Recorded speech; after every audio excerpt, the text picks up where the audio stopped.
Hey everybody, welcome back with another Hitfilm Q&A. Man, I sure love doing these.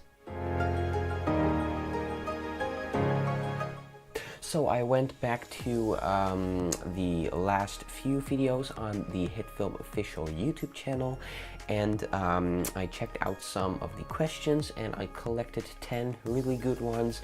Most of them are about Hitfilm, some are on another field of filmmaking, and I really wanted to answer them in this video, so I think we should jump right in with the first question. Now the first question comes from Ferre van der Berg, and he said, "Hey Hitfilm team, I can't export my video with a transparent background. Can you maybe help me? I don't know which preset to use."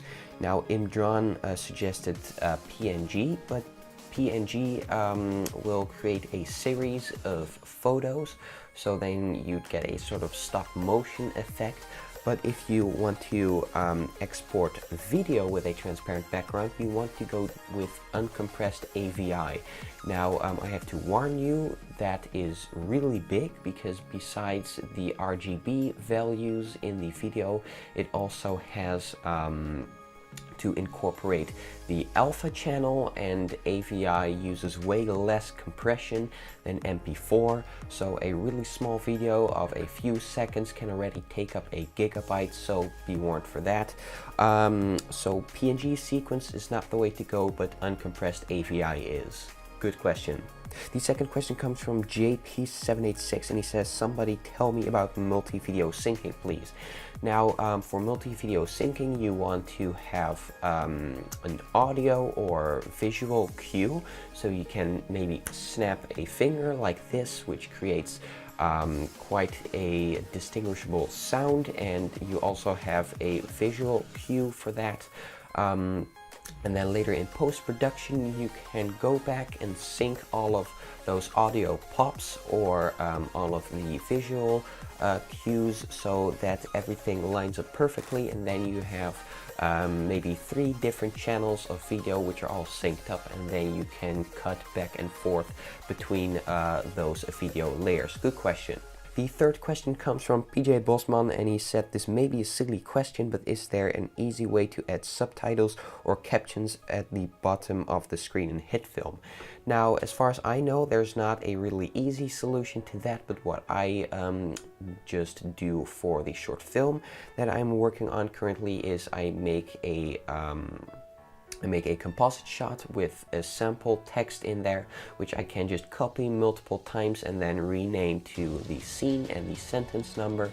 Then I can edit the text and add that composite shot over the video, and that's the way I go about using subtitles in Hitfilm. Question 4 comes from Wolfdog99 Maxshomice, if I pronounce that correctly. Nice name, by the way. "Do I need any form of permission to put effects on videos?" Now he's referring to Hitfilm, and for Hitfilm the great thing is that you don't need to have permission to use the effects. Now if you use Hitfilm Express, it's completely free, and if you use Hitfilm Pro, you already paid a certain amount of money, and for publishing your videos which were made with Hitfilm, you don't need to give permission, so I think that's a really great feature of Hitfilm. Question 5 comes from Gregor T. Now Gregor T says, "Please do a tutorial on how to remove things from your video." Well, Gregor, that's done and dusted. Link is in the description to a logo removal tutorial, but you can use it for a multitude of other things than logos. You can also just paint out other objects if you need to, so go check that tutorial out. I'm quite proud of it myself, so link in the description. Question 6 comes from Best of the Best, and he says, "Can someone please tell me why my video and audio are out of sync in Hitfilm all the time?" Now, what you're probably dealing with is variable frame rate. Now, some screen recorders tend to record in variable frame rate, so sometimes it will record more frames than in other times, and in Hitfilm 4 and 4 Express, Hitfilm wasn't so good with dealing with that, but in Hitfilm 2017 Pro and Express, the variable frame rate gets handled way better.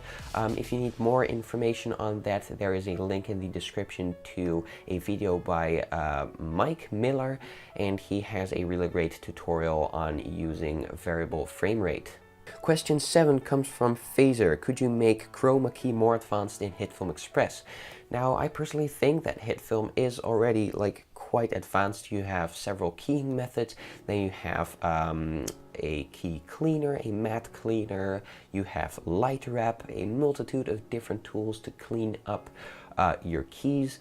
So I might make a tutorial on that in the future, but I actually think that it is quite advanced. Question 8 comes from Cosmic Josh 101, and he says, can I use the masking tool to give one of my characters a scar in Hitfilm Express? Well, you certainly can. What I'd suggest is maybe take a dark red plane or something like that, then parent that plane to the actor by using motion tracking. Then with a mask you can mask out some form that resembles a scar, and then you have a scar which moves with your actor. Question 9 comes from Spam Underwear. Nice username. He says, how do you edit out mouse and keyboard sounds? Please make a video of it. Now, editing out keyboard and mouse sounds will be a very tedious task. Of course it's possible, but then you have to cut on each and every single click and then lower the volume of that click, which I think would suck real bad. So what I'd suggest is maybe lift the tutorial from the surface that you're working on with maybe a tripod arm instead of having a desktop microphone, because otherwise it would be a really tedious task to take out those sounds. And the last question, which is not really Hitfilm related, comes from Python Seacrest or Peyton Seacrest, I don't know, and he says, why shoot 16:9 to crop to 2.35:1? Doesn't give 16:9 give more detail and bring you closer to the story than a cinematic crop? Now, you're right. When you're working with 16:9, you have more space to work with than with a cinematic crop of 2.35:1, which you can see on the screen now. But most of the movies you see in the cinema use CinemaScope, which is 2.35:1, so people are more used to seeing professional stuff shot in that aspect ratio, while computer screens are 16:9, and it's really a personal choice. If you prefer 16:9, then go for it. Shoot in 16:9 and leave it in 16:9.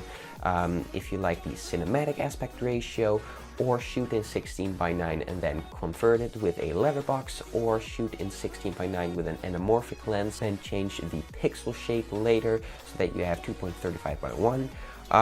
So yeah, it's really your personal choice. Wow, that was a lot of technical stuff back there. Well, I hope you liked this Hitfilm Q&A. I certainly liked doing it. If you have more questions on Hitfilm or filmmaking in general, leave them in the comment section below. I'd love to read them. Don't forget to like and subscribe if you haven't already, and I'll see you next time with a new video.